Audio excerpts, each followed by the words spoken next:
Pemuda-pemudi Islam bangunlah, panggilan jihad rampungkan. Alhamdulillah, nahmaduhu wa nasta'inuh wa nastaghfiruh wa na'udzu billahi min shururi anfusina wa min sayyiati a'malina. May yahdihillahu fala mudilla lahu wa may yudlil fala hadiya lahu. Asyhadu an la ilaha illallah wahdahu la syarika lahu wa asyhadu anna Muhammadan abduhu wa rasuluhu la nabiyya ba'd. Ittaqullaha haqqa tuqatih wa la tamutunna illa wa antum muslimun. Qala Allah Ta'ala fil Qur'anil Karim, a'udzu billahi minasy syaithanir rajim. Ya ayyuhalladzina amanu atii'u Allah wa atii'ur rasul wa la tubtilu a'malakum. Shadaqallahul adzim. Allahumma shalli ala Muhammad wa ala ali Muhammad. Allahumma shalli wa sallim wa barik alaihi. Sidang Jumat yang berbahagia, puji syukur kita panjatkan ke Allah Subhanahu wa Ta'ala. Alhamdulillah, kita sudah memasuki bulan Rabiul Awal, di mana kedatangan seorang Rasul yang agung menjadi uswah hasanah buat kita semua. Hadirin sidang Jumat yang berbahagia, ketika Rasulullah Muhammad SAW lahir ke dunia, berbagai macam gejala-gejala alam tampak di sekitar Jazirah Arabia. Buat kita tentu hanya mendengar kisah, tapi ada satu hal yang perlu kita catat. Ketika Rasulullah mengatakan, siapakah umat yang terbaik di antara umatku? Satu sahabat mengatakan, kami ya Rasulullah. Oh tidak. Lantas siapa? Apa setelah kami? Oh tidak lagi. Kalian menjadi umat yang terbaik mungkin karena kalian melihat kami, melihat aku diutus sebagai nabi. Tetapi ada satu saat, satu zaman di mana orang tidak melihat aku, nggak mengenal aku, tidak bertemu dengan Rasul, tetapi mereka beriman kepadaku. Mereka melaksanakan amaliyah-amaliyah yang pernah aku contohkan. Itulah umat yang terbaik, kata Rasulullah. Moga-moga kita termasuk di dalamnya menjadi umat yang terbaik yang dikatakan Rasul tadi. Amin. Allahumma amin. Di dalam surat Muhammad tadi, Allah mengatakan, hai orang-orang yang beriman, atiullah, taatlah kalian kepada Allah. Wa atiur rasul, dan taatilah apa-apa yang telah dicontohkan Rasul. Wala tubtilu a'malakum. Nah, ini ujung kalimat, ujung ayat. Allah mengatakan, jangan kamu rusak amal-amalmu. Setelah beriman kepada Allah, kemudian beriman kepada Rasul, kata kuncinya, jangan kau rusak imanmu kepada Allah dan kepada Rasul dengan amaliyah-amaliyah yang tidak menurut contoh Allah dan Rasul. Apa artinya tuan-tuan sekalian? Buat kita yang tadi dikatakan oleh Rasulullah umat akhir zaman adalah umat yang terbaik, ini satu tantangan, ujian yang maha berat. Betapa tidak berat ketika kita dalam keseharian berbagai macam kondisi kehidupan yang boleh katakan berbeda jauh dengan zaman yang dijadikan oleh Rasulullah, dicontohkan oleh Rasulullah. Berbeda jauh. Ketika zaman, jangan cerita zaman Rasul.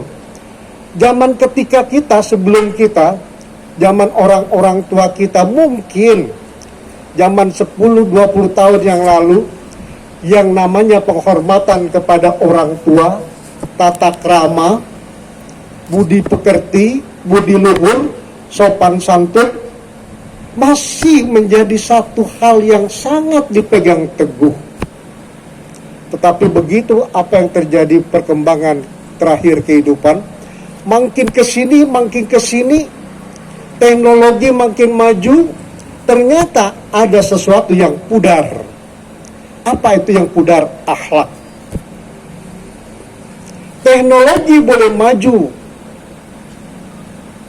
ekonomi boleh maju, luar biasa pencapaian duniawi, tetapi ada sesuatu yang tertinggal dalam kehidupan budaya manusia. Apa itu? Itulah akhlak. Nah, oleh karena itu tuan-tuan sekalian, ketika Rasulullah mengatakan innama bu'istu liutammima makarimal akhlak, sesungguhnya aku diutus ke dunia ini, target utamaku adalah memperbaiki akhlak. Apa makna akhlak di sini? Sementara Rasulullah hadir ke dunia,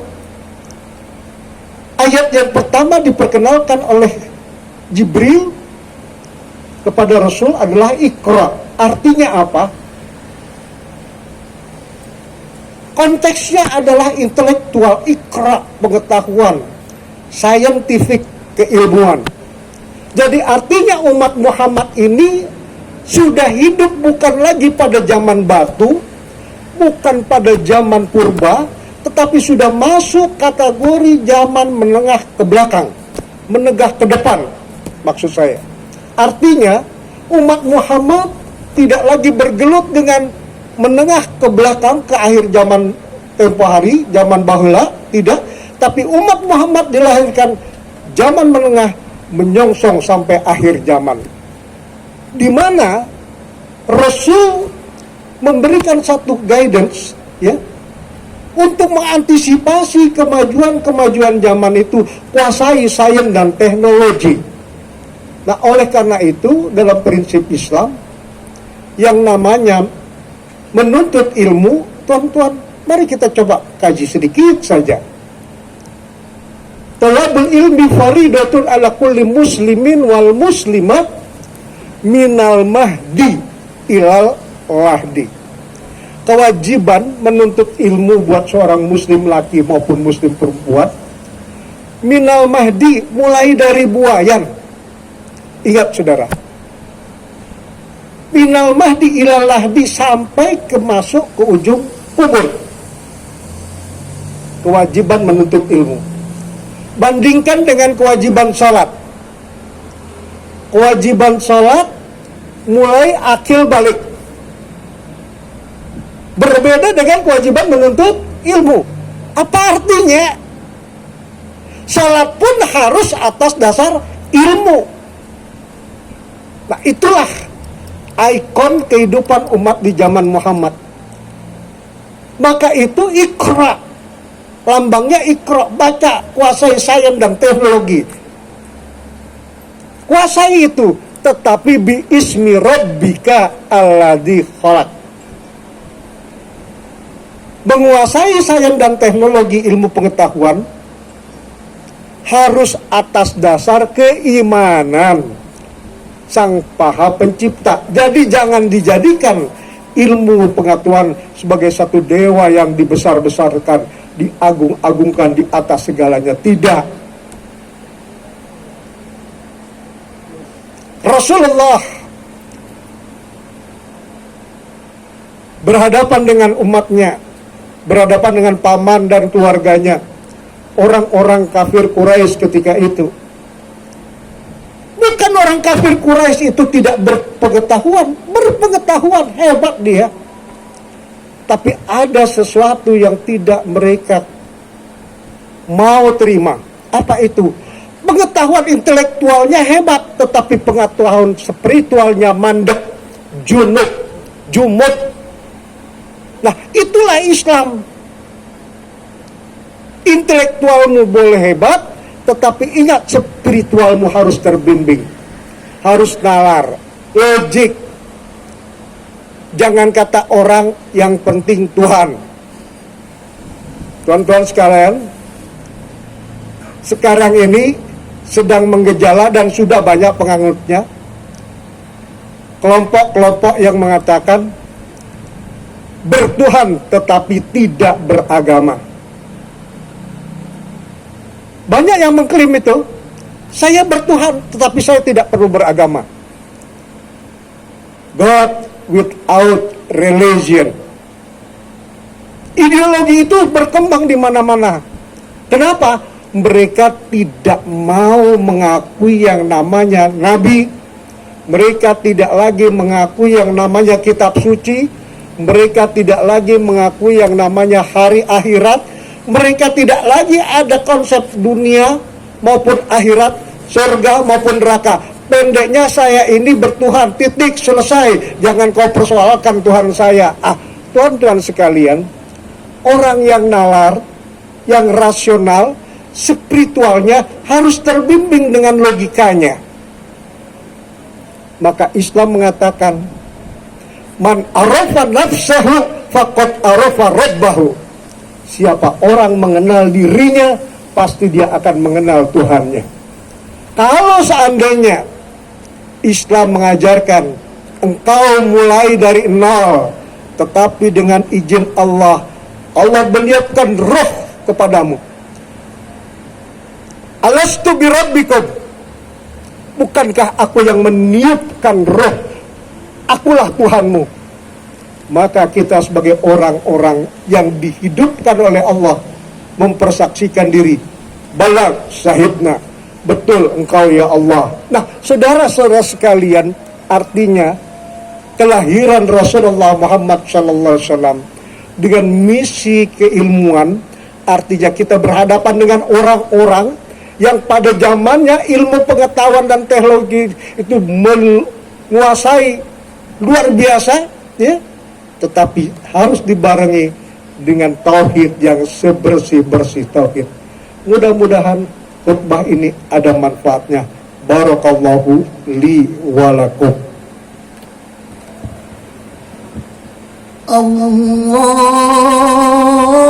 Allahumma salli ala Sayyidina Muhammad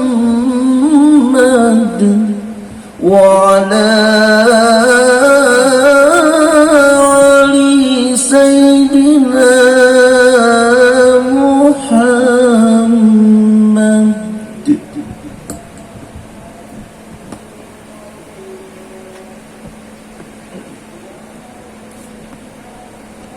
Alhamdulillah. Alhamdulillahi Rabbil Alamin. Wabihi nasta'inu ala umuri dunia wad din. Ashhadu an la ilaha illallah wahdahu la syarika lah. Wa ashhadu anna Muhammadan abduhu wa rasulullah la nabiyya ba'd.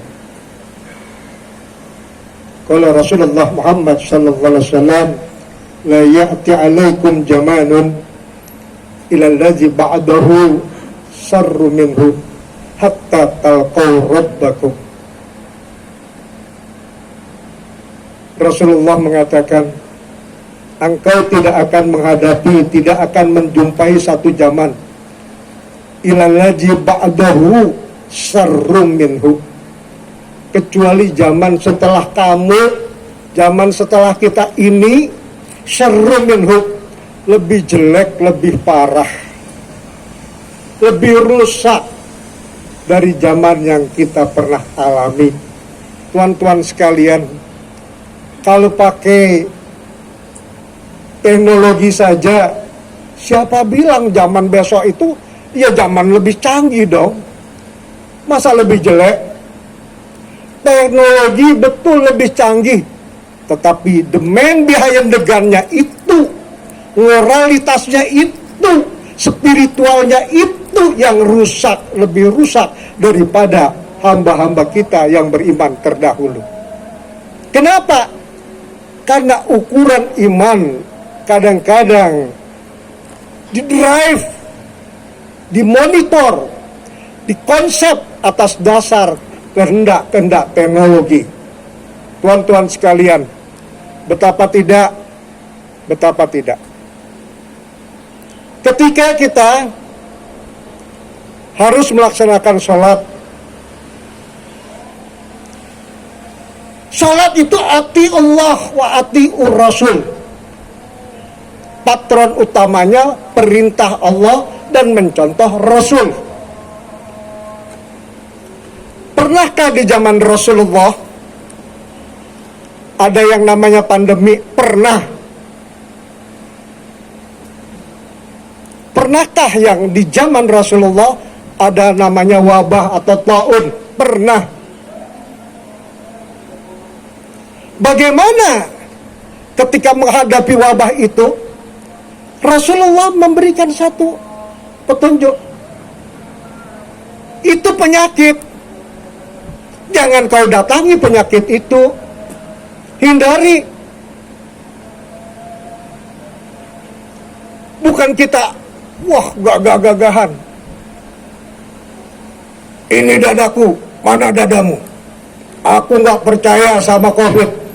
Bukan seperti itu. Tetapi mari kita padukan. Di satu sisi katakanlah berdasarkan ilmu pengetahuan yang namanya COVID-19 itu berbahaya. Oke. Kemudian bagaimana solusinya? Solusinya adalah mari kita ikuti prosedur kesehatan. Sampai kapan? Sampai tentunya ketika pemerintah, orang-orang ahli pada bidangnya menyatakan bahwa ternyata yang namanya COVID itu sudah berlalu. Alhamdulillah, Jakarta sudah lewat itu. Syukur alhamdulillah. Bahkan akhirnya beberapa ulama telah memberikan satu petunjuk. Silakan kembali kau rapatkan sakmu, tetapi tetap menggunakan masker. Nah, luar biasa saudara-saudara sekalian. Itulah Islam. Pandemi jangan ditantang, tetapi menyelesaikan pandemi harus arif dan bijak. Pakai masker tetap kita gunakan, tetapi merapatkan saf juga harus kita pertimbangkan. Disinilah berpadunya antara intelektual dengan spiritual. Tuan-tuan sekalian, oleh karena itu kita berharap moga-moga segala yang kita hadapi akhir-akhir zaman ini yang akan berdampak, mohon maaf tuan-tuan sekalian, gejala-gejalanya kalau kita tidak hadapi dengan keislaman yang totalitas, maka dampaknya akan serba negatif. Kita diajarkan bahwa yang positif itu bagus, yang negatif itu jelek. Tapi begitu berhadapan dengan zaman COVID ini, yang positif itu jadi jelek, yang negatif itu jadi bagus. Nah, bukankah ini perjungkil balikan zaman? Nah, oleh karena itu tuan-tuan sekalian, mari kita kembalikan ati Allah wa ati Rasul wa la tubtilu a'malakum. Mari kita taati Allah dan kita taati contoh-contoh Rasul, dan jangan kita rusak amal-amal kita setelah kita tahu dengan pengetahuan dan pertolongan dari Allah antara yang hak dengan yang batil. Nah, oleh karena itu tuan-tuan sekalian, kelebihan ajaran Islam salah satu di antaranya, karena di dalam Islam ada yang namanya tauhid, sebersih-bersih tauhid. Ada yang namanya ilmu pengetahuan, kuasai seluas-luas ilmu pengetahuan. Tetapi ada satu lagi tuan-tuan sekalian yang tidak dimiliki oleh pihak lain. Apa itu? jihad fi sabilillah. Ini kelebihan orang Islam. Jangan main-main. Orang Islam itu bagaikan tawon, bagaikan lebah. Dia tidak pernah mengganggu, dia tidak pernah merusak, tapi dia memberikan madu kepada kehidupan orang lain. Tetapi begitu tawon diganggu, lebah diganggu, dia akan menyerbu dan akan menyengat. Mudah-mudahan kita selalu dalam bimbingan Allah Subhanahu wa Ta'ala. Mari kita pertahankan sekeping iman yang ada pada diri kita. Pertahankanlah dan wariskanlah kepada anak cucu keturunan kita. Wala tamutunna illa wa antum muslimun. Jangan kita mati melainkan telah kita wariskan nilai-nilai Islaman itu kepada anak cucu keturunan kita. Innallaha malaikatahu yusholluna 'alan nabi. Ya ayyuhalladzina amanu shallu 'alaihi wa sallimu taslima. Allahumma shalli ala Muhammad wa ala ali Muhammad. Allahumma shalli wa sallim wa barik alaihi. Allahumma ighfir lil muslimin wal muslimat, lil mu'minin wal mu'minat, al ahya'i minhum wal amwat, birahmatika ya arhamar rahimin. Rabbi ighfir lana wa liwalidina warhamhuma kama rabbayana shighara. Rabbana zalamna anfusana wa illam taghfir lana tarhamna lanakunanna minal khasirin. Rabbana la tu'akhizna in nasina aw akhtana. Rabbana wa la tahmil alaina isran kama hamaltahu 'alal ladzina min qablina.